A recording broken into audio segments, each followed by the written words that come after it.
Coming in hot from Arizona, this is Trevor and Troy Howard. And you're on So Tell Us Time. You can have everything you want in your business. Sometimes you just need a little help. Every business owner would love to charge more for their services, but sometimes you can sacrifice long-term loyalty for a short-term profit. Creating the right rituals is key to your business having success. Are you tired of competing with your competitors? Guess what? You don't have to compete if you create.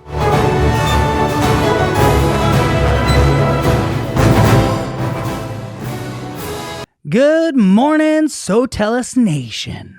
So Tell Us Time Nation. Today, we're going to be going over some really good materials. Today, we're going to be talking about what is the point? What is the friggin' point? I don't know. Let me tell you what the friggin' point is. Well, first, we're going to be talking about creating healthy habits. You want to create healthy habits to ensure that you live long enough to enjoy the success that you have been working so hard to achieve. Because what is the point if you achieve the success and then die from all that hard work? Yeah. If you're not around to enjoy it, or honestly, just healthy enough to enjoy it. Yeah. I mean, you don't even have to die. I mean, obviously, look at me. I've gone through 2 back surgeries. I went through COVID and pneumonia, landed in the hospital, almost died. So I have 2 different scenarios there just within my own life in the last 4 years of 2 back surgeries. The first one landed me in bed for a year. The second was way more successful and wonderful, but I still was back down again. Yeah. And from the first one, when this all happened, they told me that I would walk. My left leg was paralyzed. They told me I'd use a walker the rest of my life. I was 35. Yeah. Anyways, and then the whole COVID and pneumonia thing, and then almost dying in the hospital. I got to experience both sides of it of like, whoa, what is the point? If I die and all I've done for the last 21 years of my life was work my butt off and didn't enjoy any of it and was so focused on the future enjoying it. Well, guess what? The future might not be there, or the future might suck. The future might be you walking with a walker or stuck in bed or, all sorts of things, being very unhealthy. So there's a million things that can go wrong. So what is the point if you don't create healthy habits that allow you to enjoy that success? Yep. And that's what we're talking about today. So go ahead, Troy. Take it away. All right. So we're going to cover 3 different areas today: physical health, mental health, and successful habits. Yes. All right. So these are going to be more questions to you that we want you to think about, because only you can answer these questions. So we'll start with physical health first. Are you setting aside time to work out? Yeah, simple. As business owners, it can be really hard. You're going 24/7. You are constantly taking care of customers, and you just don't set aside any time to, get a physical workout in, work your body out. I was actually thinking about like this weekend. I was working with a client all weekend long throughout the weekend, taking care of them, and helping them out. And they were like, why are you helping me on a weekend? And I'm like, because I have time and I can, and I know you're stressed about this, so I'm going to take care of it. Yep. Right. And that's great. But again, as entrepreneurs, man, a lot of us are on 24/7. Totally. So we have to make that time. For instance, I go to the gym first thing in the morning, and what I don't do, the biggest mistake people make is they jump on, they wake up, they roll over, they grab that phone, and they open up the emails. Yeah. And then they get sucked into the black hole of email and issue and problem and customer wants and needs and all this stuff, right? Employee needs and all sorts of stuff.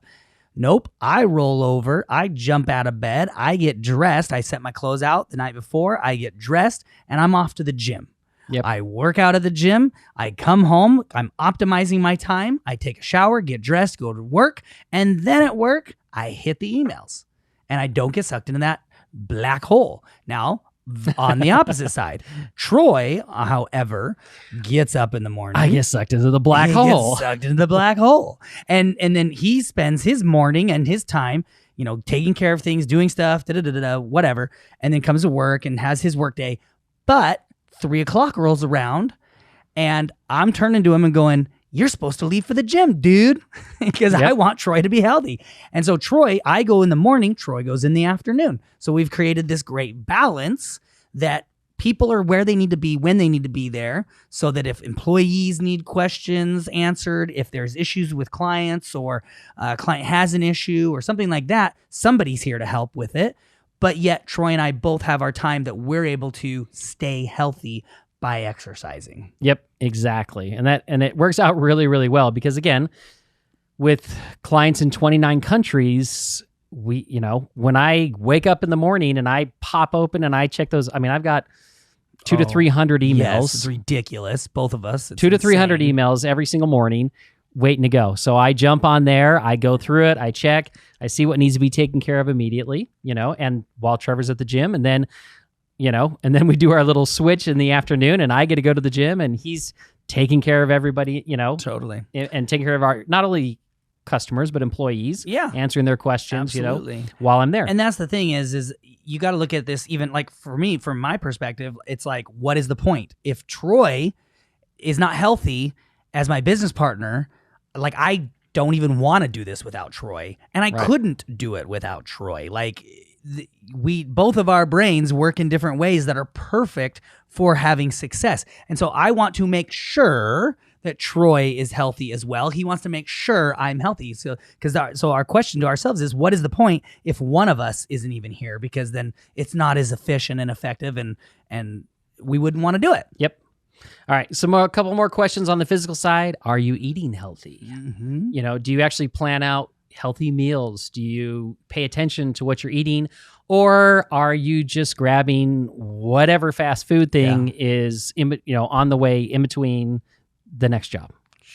Right? I think a lot of people are going, yeah, that's what I do. Yeah. And we're not perfect at this either. We've done, we go back and forth. But we try to eat healthy. Yep. Are you paying attention to your body? This one's really important as well, meaning not just how your body looks, but are you paying attention to your actual body? Are you getting pains? Are you super tired? Are you, you need to be paying attention, because as entrepreneurs, we got to be running at top, peak performance. Yeah. I just saw a video the other day of this, what you would look at him and you would call him a fat guy, right? Yeah. He was a fat guy. And he said that, so I'm not even being offensive. He goes, I'm a fat guy. But the video is this dude starts doing backflips, back handsprings, all this gymnastic stuff all over this yard. And you're like, what? Like, it blows your mind. Then he goes right into karate stuff where he's doing like karate kick flips and all this crazy stuff. And then he finishes it with, and this is like a one from one routine to the next, like it just flows. And then he finishes it with breakdancing. And this fool's spinning on his head and doing all these moves and one-armed things. And then he like talks to the camera and he's like, look, people look at me and they think that's a fat man. He's like, and I am fat. He's like, but I am freaking healthy. And I can do anything I want to do. And I decided I wanted to be healthy, so I learned how to do all this stuff. And it was like, he was super healthy. So again, we're not talking about just the physical look of the body, but actually paying attention to your body and being healthy. Yeah, absolutely. And then another big one that I think entrepreneurs don't pay attention to: are you getting enough sleep? We never are getting enough sleep. Right? No. Are you recovering? Mm-hmm. Because it's interesting. I didn't even think about this until right now, but like my son got a job recently, and the other morning, and he's had a job, but not a lot of hours, and now he got a job where he's working every single day. And it was so funny because the other day he got up, went to basketball practice, was home for a couple of hours. Then he had to go to work, and he worked till like 11 o'clock at night and got home. And the next day he was just exhausted. And he's like, oh my gosh. Yeah. I can't even keep my eyes open. I'm so tired. I had to work like 6 hours yesterday.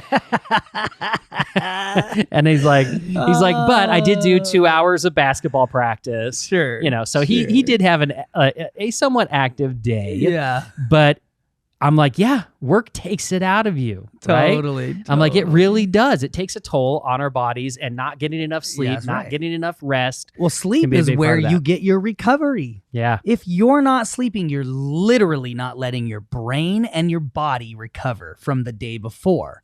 And you may think, well, I'm just working and it doesn't matter. Again, if you die of a heart attack at 40, what was the flipping point? And if you go back a few podcast episodes, you'll realize that most people's success comes 40 and above. Yes.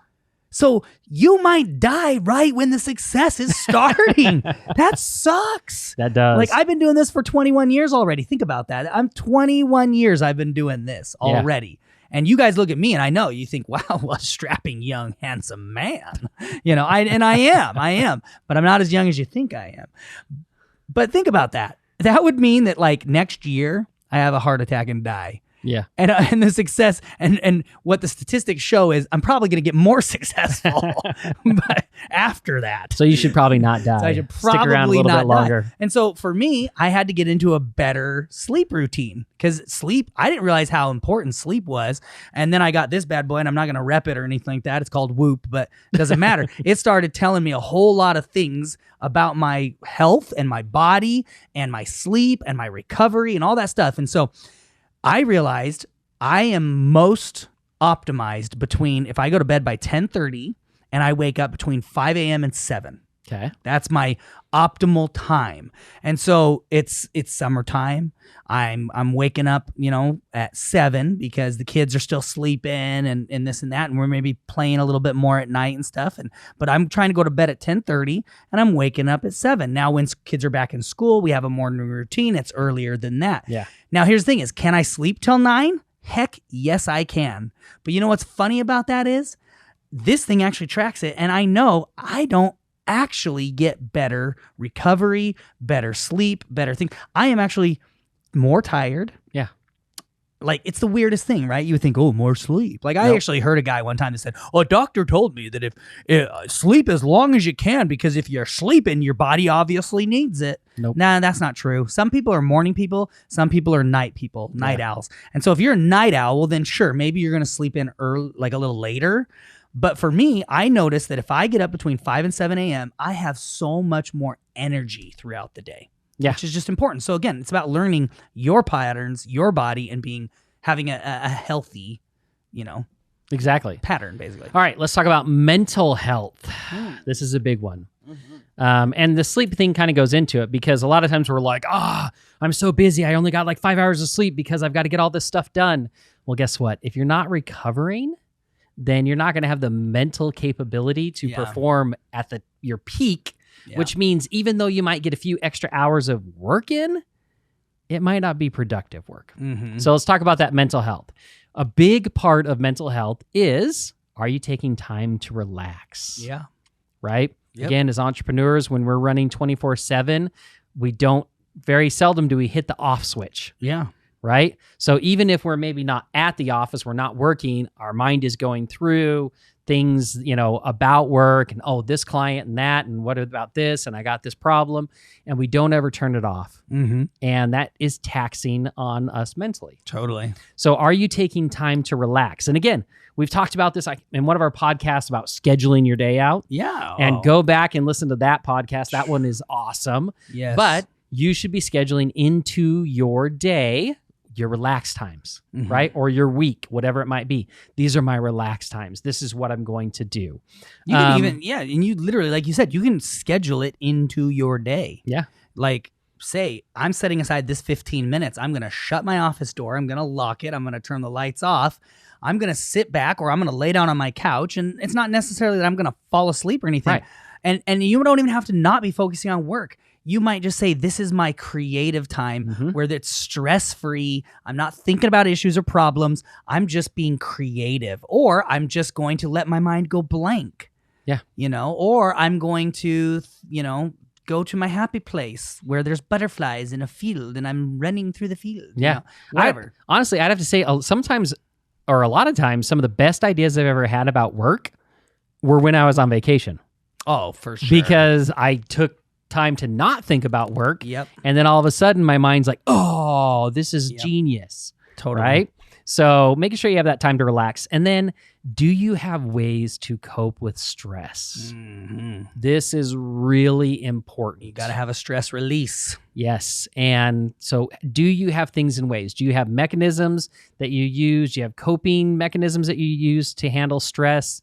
It could be, talking to somebody. It could be setting aside the time to relax. There's lots of different ways. At one point, I was going and getting 2 massages a month. Yep. Because I was just super stressed out. In fact, I think there was a time where I was going like once a week even because I was super stressed out. And that was a time that was 60 minutes, 30 to 60 minutes, depending on which one I got, that would just allow me to relax, let my mind rest. And then I come out of that and even your body feels amazing. Yes. So there you go. Exactly. And then do you unplug from the business? We've kind of talked about this and take time for either yourself or for your loved ones. A lot of times, in order to, I know this is with me, if I just unplug by myself, a lot of times work still creeps in. Sure. Right? Because I'm by myself. And so for me, it's like if I unplug and I involve myself with my loved ones and whatever's going on in their life and supporting them and doing whatever, then I do forget about work because I'm focused on them. Yeah, and we're not talking about necessarily a distraction. No. Okay. Entrepreneurs, I think in general, are notorious for watching TV. And I know I get this way, movies, TV, things like that, right?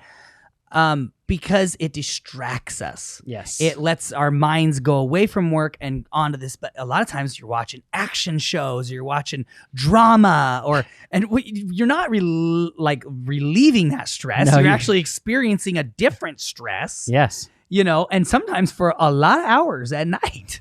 And then you're going right to bed and then waking up and having stress through the day. Then you watch your stress at night and then you sleep. I mean, it's a nasty cycle. Yeah. Exactly. All right. Now let's get on to successful habits. Yep.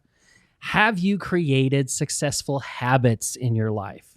So we'll come up with a couple of different things here. One, do you know when you're most productive in the day? Trevor talked about kind of his schedule and what works really well for him. So, you need to look at your day and you need to find out, am I more productive in the morning? Am I more productive at night? When am I at my peak performance? And then plan your day accordingly. I mean, I think it was Steve Jobs, and I could be quoting it wrong, but I think it was Steve Jobs. It was one of those big old dudes. They're awesome, but they would work super late into the evening. Like they would work almost until like 2:00 in the morning, the next morning or whatever. Then they'd go to work, they'd go to the office and they would work a few more hours. Then they'd go sleep. They'd actually when everybody else, and Theodore Roosevelt did this too. I remember this. Theodore Roosevelt did the same thing.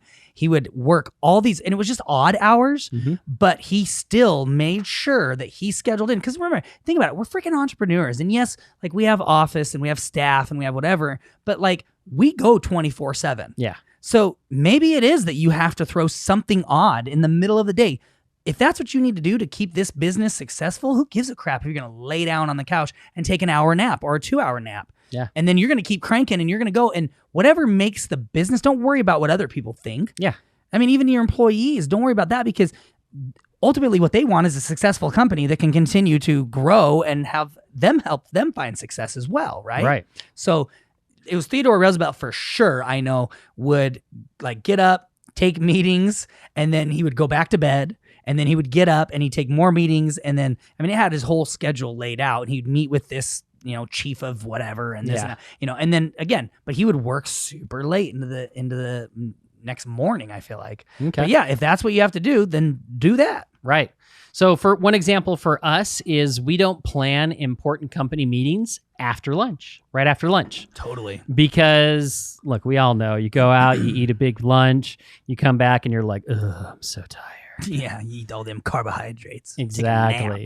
Right. So we have our meetings before lunch, right? So everyone's there, they've got their work done or a bunch of their stuff taken care of first thing in the morning. Then we have our meetings, and then they do lunch after those meetings. We found that to be the most productive thing with our team. Yep. So, look at your schedule and look how, when you're productive, and then adjust your schedule according. We talked about, do you have habits to ensure you get enough sleep? You really do. You need to schedule your sleep just like you do your business day. And what's funny is, I'll tell you, like, hours don't mean like good sleep. No. Hours do not mean recovery, because that's really what sleep is for. It's for your body to recover. I mean, you literally shed skin and such during sleep. you build more cells in your body during sleep. And so like utilizing this in my life, I have realized there's days that I will, like on a weekend or something, like if I could get a 9-hour sleep day and have a much worse recovery. And I've had 4-hour sleep days where I recovered wonderfully. And it was like, you kicked butt last night because there's deep sleep, REM sleep, light sleep, interruptions, disruptions, all these things. So again, don't just equate to, well, crap, now I got to sleep more hours. That's not necessarily what it is, but it's creating a schedule, and your body needs a schedule. I can tell you that much for sure. Mm-hmm. When you get on a schedule, your body will go, oh, this dude goes to bed at 10:30 every day and he wakes up 7 a.m. every day. Let's make sure he's getting good sleep during that. And I'm not kidding. Your body literally will start to learn the schedule with you, and you will get that. You'll get the rejuvenation that you need. Yep. All right. Last one. Do you have a routine for relieving or releasing stress? Right? So maybe it's going golfing. Maybe it's playing a sport. Maybe it's meditating or doing yoga, right? Maybe it's time with your family, but you should have a routine. You should have scheduled in your calendar all the time that you need to do these things and to make sure that they happen. So if you do that, you're going to help get rid of that stress, which again, getting rid of that stress is A, going to help you live longer. Yep. And B, help you be more productive. And here, let me tell you something. Last thoughts here is nobody thinks it's going to happen to them until it does. Yes. And when it does, it's too late. Yeah. So, I honestly am so grateful because I feel like I had a miracle in my life. When they told me at 35, you're going to use a walker the rest of your life, I was like, I'm never going to be able to do a lot of the things that I love and enjoy doing. Now, I wasn't dead, so that was wonderful. Yes. But still, it was like life altering. Not everybody. Now here I am 4 years later and 100% back through multiple surgeries and things like that, but and amazing physical therapy and stuff like that. But not everybody gets that. Yeah. That could have been my life at 35 for the rest of forever. And I would have missed out on a lot of things I wanted to do that I didn't get to do because I didn't think it would happen to me until it did. Yep. So don't be that guy. Don't be the guy that thinks, it's all good. And then you wake up in heaven. Hopefully heaven. All right, guys, homework for today. Answer these questions and come up with at least one successful habit that you can implement this week. Go through what we talked about. I would highly recommend you focus on the sleep part. I think that'll be really good for you. The personal healthy habits, that'll be really good for you because you're no good to anybody when you're underground. Well, maybe the worms. All right, everybody. Maybe. We'll catch you guys on the next episode of So Tell Us Time.